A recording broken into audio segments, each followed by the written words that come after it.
lahat. At ngayon po, para po sa ating pag-uusapan at sa ating tatanggapin na mensahe po ng Panginoon. Noong mga nakaraang linggo po, tayo po ay nag-uusap patungkol po sa pagiging mabuting steward.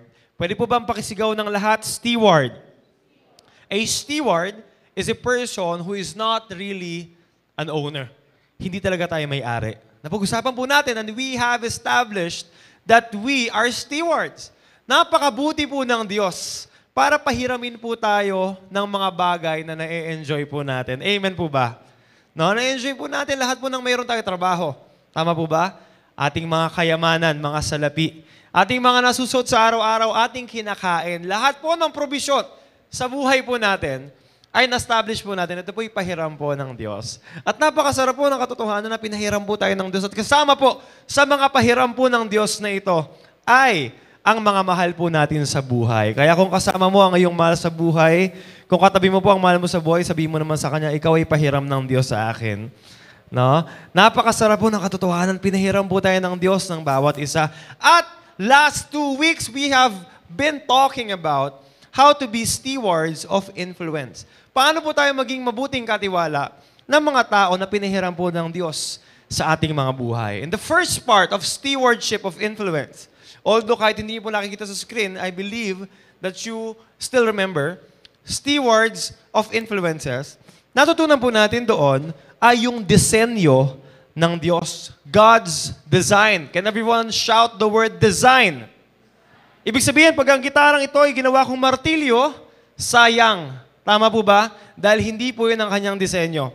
Kung ang cellphone, gagawin lang po natin pangkalso sa gulong, sayang. Sabi nga rin, sayang. Natutunan po natin, ang tunay na disenyo po sa atin ng Diyos ay makihalubilo, to journey with others, to usher with others, and to grow with other people.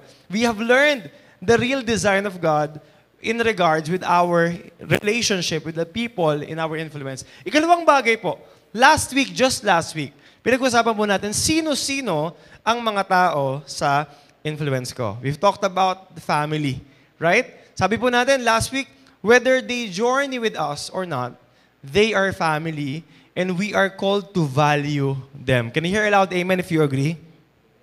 Sabi nga po natin kanina, meron mga pamilya na hindi kayo value, hindi makipag-journey sa'yo, but you are called to value them. At ikalawang bagay, yung mga actual people who values and who journeys with you. Sabi nga po natin last week, sino ang Jonathan sa buhay mo? Naalala niyo po ba yun? Jonathan is the best friend of David who helped him through his trials, who in his struggles. So sino po ang mga pinasalamatan po natin sa ating mga boy? Acknowledge them. And last but not the least, we have talked about nurture the people who actually help you, who actually nurtures you.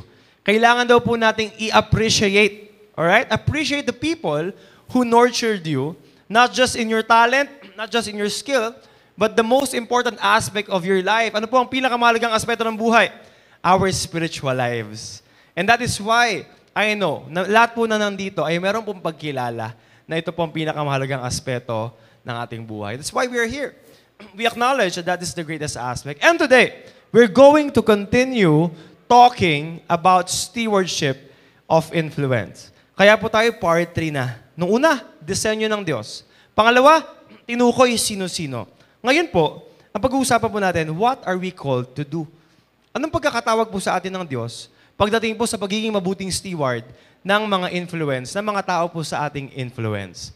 Ngayong hapon po na ito, meron po tayong pag-uusapan na isang tao. Pag-uusapan po natin, ang pangalan po niya ay Cornelius. Pakisabi nga po, Cornelius.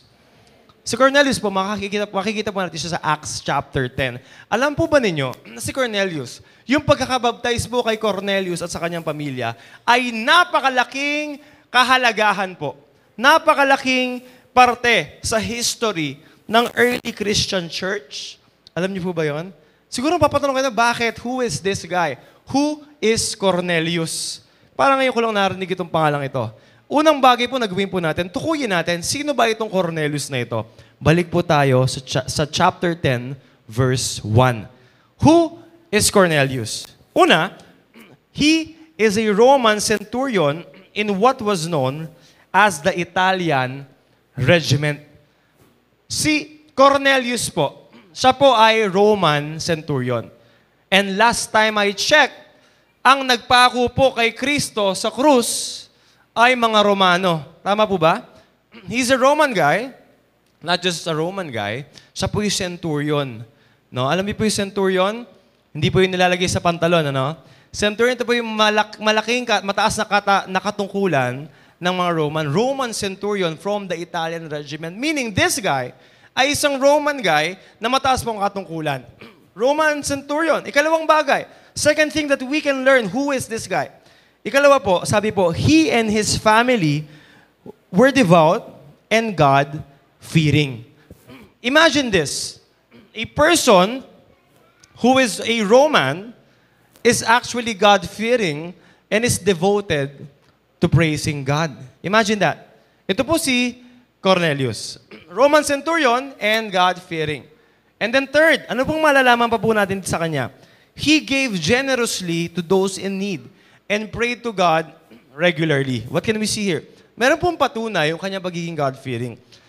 A centurion, a Roman centurion, who is so-called God-fearing, at ang ebidensya po, ano pong ebidensya? He gave generously to those in need, and he's praying regularly. And the last thing that we need to know about Cornelius is this. In verse 3, sabi po sa verse 3, nagkaroon po siya ng vision. Alam niyo po yung vision? Pangitain. Cornelius had this vision, at ang nakita po niya, nagpakita po sa kanya isang anghel, at ang sinasabi po sa kanya ng Panginoon, hanapin mo ang taong ito. Search for this man. At ang pangalan po na pinapahanap ng Diyos is Simon Peter. Pinapahanap po sa kanya ng Diyos si Simon Peter, pahanap mo sa iyong mga tao at imbitahan mo sa inyo. At ngayon po, pag-uusapan po natin na si Cornelius, isa po siyang magandang halimbawa. He's a good example of being a good steward of influence with his loved ones. Isa po siyang magandang halimbawa na naging mabuting katiwala ng mga tao sa kanyang buhay. Pag-usapan po natin paano. Verse 24, ang sabi po rito, the following day, he arrived in Caesarea. Nasundo na po niya dito si Simon Peter, no? Nasundo na po niya ayon doon sa pangitain na sinabi po ng Panginoon sa kanya. Sabi po, Cornelius was expecting them and had called together. Tinawag po niya his relatives, lahat ng kamag-anak, and his close friends. What can we see in the life of Cornelius na nagpapakita po ng pagiging mabuting steward ng influence? Number one, the inviting of the loved ones and influences intentionally. Pwede po bang pakisigaw? Intentional. Ito po ang unang punto na maaari po nating matutunan kay Cornelius. Sabi po rito, he called together his relatives and close friends. Alam niyo po, dito makikita po natin, una sa lahat, siya po yung Roman centurion. Sobrang amazing po. Makikita po natin yung authenticity ng kanyang pananampalataya kay Jesus. Imagine, Romano ka, tapos nagtatawag ka ng mga mahal mo sa buhay para sa isang gawain para kay Kristo. Alam niyo po, sobrang controversial po nito. Pagdating po ng panahon nila, because you're a Roman guy, and then you are having this kind of ministry. Nag-i-invite ka ng mga tao para mabahagi na ng pag-ibig ng Diyos. Despite the fact of his position, hindi po siya nagdalawang isip, no? Hindi po siya nagdalawang isip na sumunod agad sa pinapagawa po sa kanya ng Panginoon. So the key word here is the last word, intentionally. Ibig sabihin po, tayo po tinatawag po ng Diyos. Para po tayo maging mabuting katiwala ng mga tao po sa paligid natin, kailangan natin maging intentional. Minsan po kasi naghihintay po tayo, Lord, bigyan po ako ng magandang sign. No? Pag may dumaan po na naka-black, yun na po ang sign para imbitahan ng aking mga kamag-anak sa gawain para sa iyo. Wala naman dumadaang naka-black. No? Okay, naghihintay ka ng sign, Lord, pag ako'y naging relax na, pag kalmado na ako, pag di na ako kinakabahan, doon ko na lang sila i-invite. Lord, tingin ko, pag magaling na ako magsalita, saka ko na iimbitahan yung mga mahal ko sa buhay sa mga gawain mo. No! The Lord is calling us. Just like this man, Cornelius. Despite of the differences, despite of the difficulties, do you see the difficulty? He's a Roman centurion, and he's inviting people for a gathering for Jesus, for the growing of faith. At hindi po baliwala po sa kanya ang mga hadlang na ito. Because he was intentional. He wanted the people in his life to experience what he has experienced. Kaya mga kapatid, tayo po, ano pong mga humahad lang po sa atin? You know, faith comes from hearing the word. Can you hear aloud amen if you agree? Para mahina po. Can you hear aloud amen? Faith comes from hearing the word. So this is the question. Paano po maniniwala ang mga mahal po natin sa buhay kay Jesus na hindi pa naman po nila naririnig sa inyo? How can people believe in someone na hindi pa po nila naririnig na binabahagi mo sa kanila? And as a good stewards of people under our influence, we are called to invite them intentionally. Kaya alam niyo po na nakakatuwa po sa ating Hope of Glory community, napakadali po ng buhay pagdating po sa pag-iimbita. Imagine niyo po ang services po natin pag Sunday, anong oras po? 7 a.m. hanggang 7 p.m. Ewan ko na lang, kung wala kang paglalagyan. Kung wala kang paglalagyan na pag-iimbita sa iyong mga mahal sa buhay. Tapos mo, bukod po doon, meron pa po tayong mga midweek services. Yung mga tahanan po na nagbubukas na pwede po nating pag-imbitahan. No? Kaya meron pa po tayong mga connecting events. YGig, Kape, BKK, Young Couples. We have so many avenues for us to really invite our loved ones, our friends. Ano na lang po ang kailangan? Ang kailangan na lang po is intentionality. Kailangan mo na lang gustuhin, kailangan mo lang sadyain, kailangan mo na lang isapuso. The opportunity is in our faces and we just need to respond.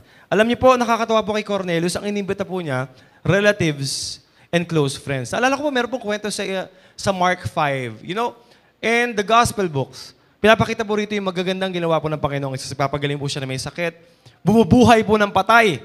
At alam niyo po, meron po isa, gustong-gusto ko po, ginawa po ng Panginoon. Nagpaalis po siya ng demonyo sa isang taong sinasaniban. Usually, ganito po yung mga plot pag horror movies, tama po ba? Mga sinasaniban. And it's really happening. You know, Jesus healed this man in Mark 5 verse 18. Meron po siyang pinaalis na demonyo na sumasanib sa isang tao. Nilipat niya sa mga baboy, pinaalis niya. At makikita po natin dito sa kwento. Pagkatapos pong mapaalis ang demonyo doon sa lalaki, sabi po nung lalaki, pasakay na po si Jesus sa bangka eh. Sabi nung lalaki na napaalis yung demonyo sa kanya, sabi, Lord, sama mo naman ako.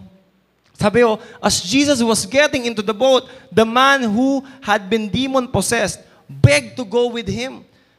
Akalain mo ikaw, matagal kang may demonyo sa loob, tapos pinaalis ng Diyos, parang gugustuhin mo, Lord, sama mo ako sa iyo. Di ba? Ano sa tingin niyo po reply ng Panginoon? Siguro inaasahan natin, yes, follow me. Pero alam niyo po sa verse 19. Tingnan niyo po sa verse 19. Pwede po bang pakibasa ng lahat? 1, 2, 3, go! Jesus did not let him. Hindi po siya pinayagan.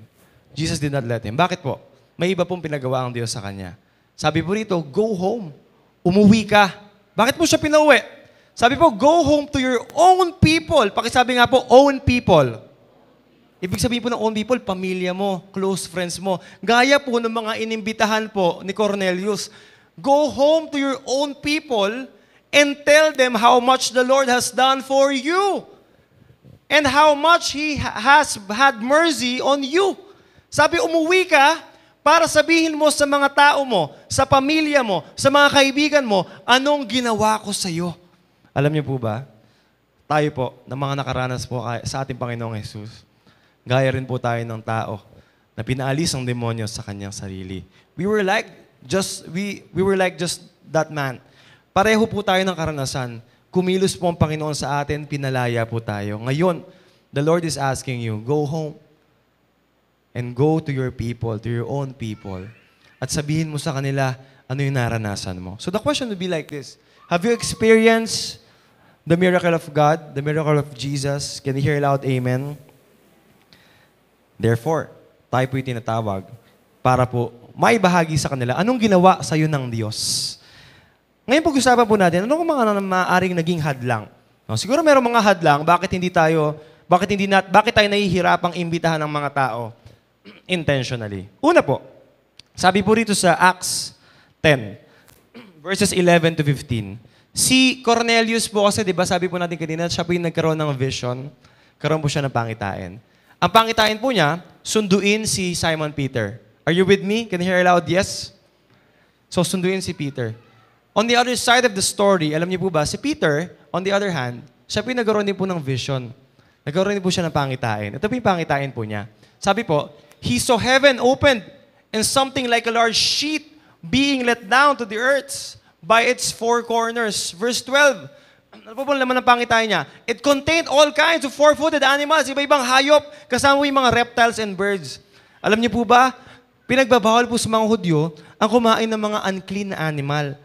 Yun po yung kanilang tradisyon in the law. And then verse 13, may nagsalita daw sa pangitain niya. Sabi, get up, Peter, kill and eat. Sabi, kumain ka kahit ano dyan. At ang sagot po dito sa verse 14, sabi niya, surely not, Lord. Parang sinabi, ew, yuck. Diba ganun yung mga anak natin, ng mga bata, pag nahuhulog yung mga food dirty. Ew, dirty. Parang ganun yung sinasabi ni Peter, hindi ako kakain ng madumi. I have never eaten anything impure or unclean. Yan po ang response si Peter. At ang sabi po sa verse 15, ito po ang sagot ng Diyos.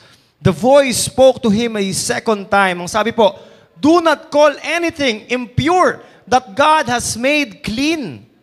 Huwag mong tatawaging marumi ang siyang nilinis ko na.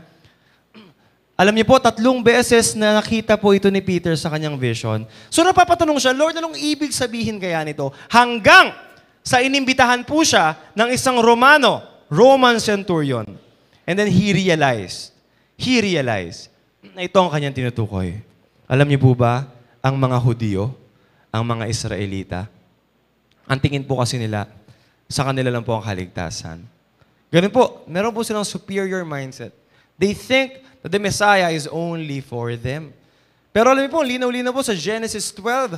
Sabi po sa Israel, I will bless you and through you, all the nations will be blessed. If they call upon my name, they will also be blessed. Therefore, we are equally blessed with Israel. Do you believe that? Can you hear loud amen? And by the way, let's pray with that issue, Israel and Hamas war. Ipanalangin po natin, we condemn any act of violence. Pero ang sinasabi po natin, some Christians are saying na, uy, Israel, dapat dito lagi tayo kakampi. You know, Israel, hindi na po ito yung kagaya ng Israel dati. Because today, ang pangako po ng Panginoon, the salvation is also for the Gentiles. Hindi lang po para sa mga Israelita. Masaya po ba kayo na ang kaligtasan ng Diyos ay hindi lang po para sa mga Israelita? Masaya po ba kayo? Amen. No, we are Gentiles. But the Jewish, in that time, they think na para sa kanila lang.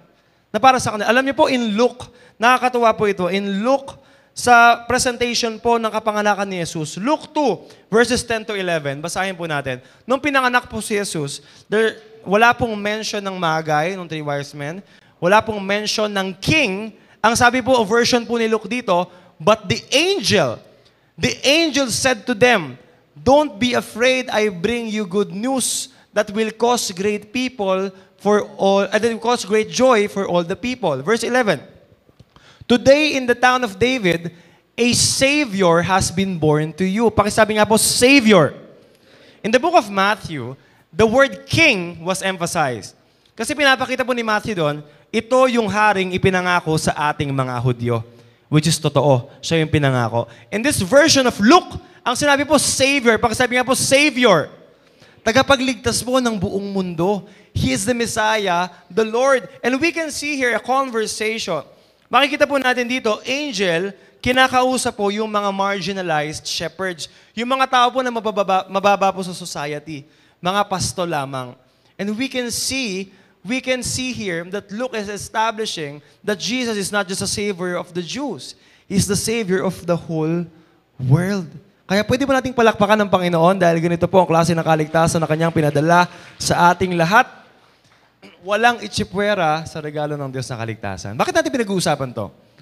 Because Peter thinks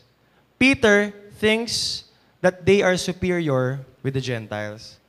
Makikita nga po natin dito, nung nagkita na sila, sabi dito sa Acts 10, verse 28, nung pumayag na siya, sabi niya, you are well aware that it is against our law. Bawal sa amin itong mga Hudyo. Yun bumibisita o nakikipagkita sa mga Gentile. Katulad mo, sabi niya kay Cornelius. Tapos, but God has shown me that I should not call anyone impure or unclean. Tinuro po ng Panginoon kay Pedro na hindi po niya pwedeng tawaging madumi ang nilinis na ng Diyos. So para po sagutin, ano ang pwedeng humadlang sa iyo at sa akin para imbitahan ng mga tao para makilala ang Panginoong Jesus? It's our prejudice. It's our judgment with other people. Sometimes we think, I don't want to invite this kind of people. He's dirty. I don't want to invite this kind of people because they are effeminate. They are different. You know, this is a reminder that the salvation of Jesus Christ is for everyone. Do you believe that? Can you hear loud amen? Ang kaligtasan mo ng Diyos ay para sa lahat. So maaaring nagiging hadlang po sa ating pag-imbita sa ating mga mahal sa buhay, intentionally, is that we think they do not deserve it. O kaya ang humaadlang po sa atin ay yung ating mga takot. Pero ngayong hapon po na ito, isang paalala, tulad po ni Cornelio, kailangan po nating imbitahan, dalin ang mga tao, our own people, sabi nga, para po makilala po nila yung nagbago po sa atin, Panginoong Jesus. Ikalawang bagay po, ano po matututunan pa po natin kay Cornelio? Sabi po sa verse 25 to 27, pagpasok daw po ni Peter, sabi po rito, Peter went inside, pumasok po siya, verse 27. At pagpasok po niya sa bahay, ang sabi po rito, Peter found a large gathering of people. Marami po mga nagtitipon sa loob. What can we see here? The first reminder is for us to invite. Dalin natin yung mga mahal po natin sa buhay intentionally. Ikalawang bagay po na matututunan po natin, pakibasa nga po ng lahat ng malakas. 1, 2, 3, go!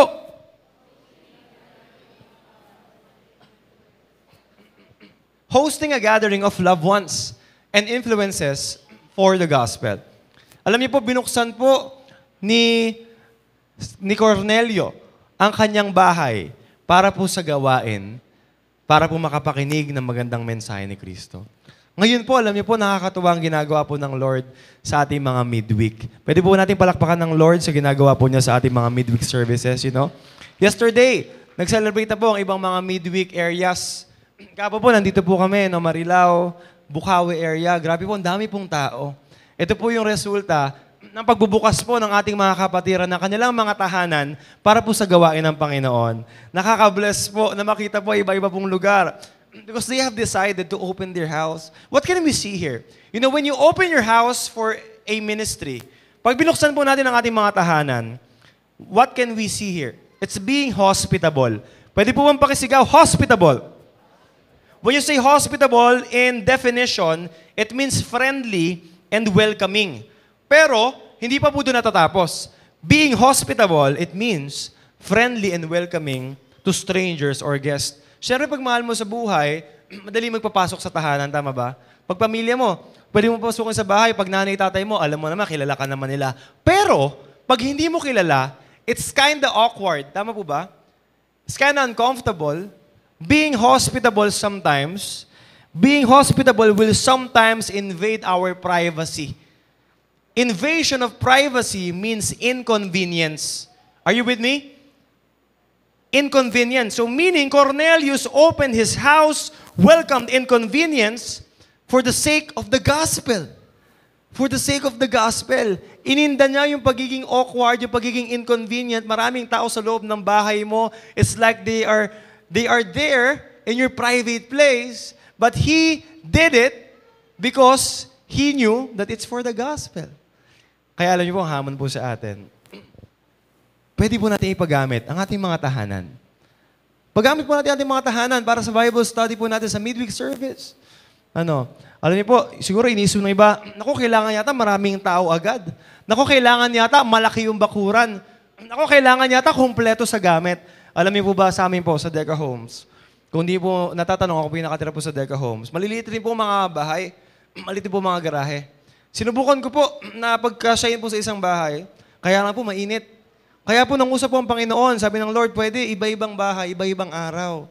No? Okay lang, kahit maliliit na mga tahanan, dalawang pamilya sa loob ng isang tahanan, okay.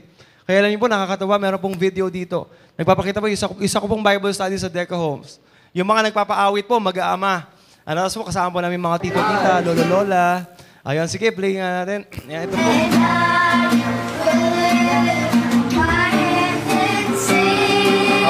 How good Pwede na po natin i-cut. Napaka-cute po, no? It's a very beautiful sight. Kita po natin mga mag-aama, sila po yung nagli-lead ng worship. No, nakaka-bless po na makita. And you know, that is the vision. You know, in the book of Acts, numbers were added, praising God together. Sabi po doon, the people na nakakarinig po ng salita ng Diyos, they were cut to the heart, tagos sa puso yung salita ng Diyos. At ang epekto po noon, nadadagdagan po sila. Hindi po sa purpose para magpadami, kundi sa purpose para maikalat ang pag-ibig ng Diyos. At ang purpose po, pag nagtitipon, nagpupuri po sa Panginoon. Sino po nag-enjoy dito pag nagpupuri po tayo sa Panginoon? Sumigaw ng Amen. Napakasarap po magpuri sa Panginoon. And our goal is to share this very beautiful experience to the people under our influence. Kaya ano pang hinihintay mo, kapatid? Kasama po ang pagiging hospitable sa panawagan po ng Panginoon. In 1 Timothy chapter 3, verse 2, sabi po rito, now the overseer is to be above reproach, should be faithful to his wife, should be temperate, self-controlled, respectable, and pakibasa nga po yung naka-all caps, 1, 2, 3, go! Louder! And able to teach. Ibig sabihin po, kasama po yung pagtanggap ng inconvenience. After all, following Jesus is never about convenience. Following Jesus is never about comfort.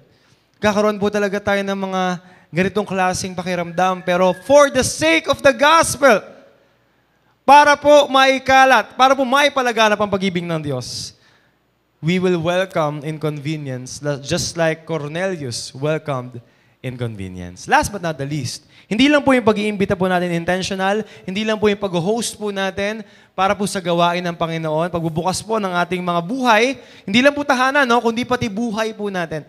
Pagbubukas mo ng buhay, na minsan ikaw ay sarado, ayaw mong buksan ang iyong sarili sa ibang tao, but God is calling you, open up yourself for the sake of the gospel. Last but not the least, we need to intercede. Pakisigaw nga po, intercede. Ibig sabihin po, yung iluluhod mo sa panalangin, yung mga tao sa buhay na gusto mong mailapit sa Kanya. Yes, I believe. Marami po tayong mga tao sa buhay. Inisip siguro, naku, yung kamag-anak ko, tigas-tigas ng ulo nun, ang hirap nang dalhin sa Panginoon. Alam niyo po, gaya po ng isang baka na nilagay po sa freezer, bago po natin maluto, kailangan pong ibabad sa tubig. Kailangan lumambot. Kailangan po natin ng pampalambot ng puso. Ano pong pampalambot ng puso ng ating mga mahal sa buhay? Ito po yung panalangin. Do you agree? We pray for them. No, we pray for the people that we want to bring to Jesus. We pray for the people that we want them to experience what we have experienced. Sabi nga kanina, di ba sa Mark 5, bumalik ka sa pamilya mo, sabihin mo yung naranasan mo. And for us to really do that, we need to pray. Sino po rito naniniwala sa kapangyarihan ng panalangin? Sumigaw ng ako yun. Sobrang makapangyarihan po ng panalangin, mga kapatid. If someone is praying for you, you are blessed. No? May nananalangin sa'yo. Alam niyo po, kaya po tayo nandito ngayon, kaya po kayo nakatanggap ng regalo ng Diyos, kasi meron pong someone na nanalangin po para sa inyo. That's the power of prayer. You know, in our church, we promote high five. Pwede po mong pakitaas ang kamay, patingin ng 5 daliri.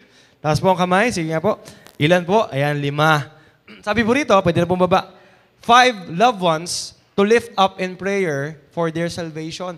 Yung mga ilalapit po natin sa Diyos, sino-sino yun? Yung mga mahal mo sa buhay. Alam niyo po si Cornelio, ito pong taong ito, meron po siyang high five at ito po yung inimbita niya, pinapasok po niya sa bahay at pinapanalangin po niya para lumambot ang puso at makatanggap sa Panginoon. Alam niyo po, meron pong tao, meron pong isang karakter sa Biblia. Meron din po siyang high five, pero huli na ang lahat. Alam niyo po, si Lazarus, the story of Lazarus and the rich man. Matapos po nilang mamatay, si Lazarus po ay napunta po sa langit. Yung kapitbahay po niya na mayaman, napunta po sa impyerno. Iyon po ang kwento. At pagkatapos po nun, nag-alala siya kasi tormented siya. Siya'y naghihirap sa impyerno. Ang sabi niya, pwede ba akong bumalik sa buhay para mabalaan ko yung mga mahal ko sa buhay about this? Pero sabi po sa Luke 16, verse 27, Luke 16, verse 27, sabi niya, then I beg you. Hindi siya pinayagan eh. Sabi niya, nagmamakaawa ako, si Lazarus na lang padala mo. Hindi pumayag. At sa pong patunay, no, makikita po natin dito sa kwento, na wala pong purgatorio. Langit at lupa lang. At pag ikaw ay nasa langit na, sa impyerno na, hindi ka na makakabalik. Ano? So, babalik po tayo. Sabi, so hindi na ako pwedeng bumalik. Si Lazarus na lang pabalikin mo. Sabi nung mayaman, At ang sabi dito, for I have 5 brothers. Meron akong 5 kapatid, gusto ko silang mabalaan. Meron din siyang high five, ano? Alam ko po, meron po tayong, pinagkatiwalaan po tayo ng Diyos sa mga mahal sa buhay, at wag po nating hintayin na maging huli na ang lahat. Para po sa mayamang tao na ito, naging huli na po ang lahat para sa kanya. Kaya ano pong hinihintay pa po natin? What are we waiting for? Pipiliin po ba natin maging katulad ni Cornelio, who grabbed the opportunity to bring the people to Christ? Or we will choose to be like this rich guy na naging huli na po ang lahat para mailapit po niya ang 5 tao sa Panginoon. And as we close, let me leave you this question. What hinders you? What hinders you? It may be your prejudice, your judgment to other people. Why are you reluctant? Always remember how beautiful your gift is so that you may pursue sharing this beautiful gift to others. Let's close your eyes. Let's bow our heads. Let's come to the Lord in prayer.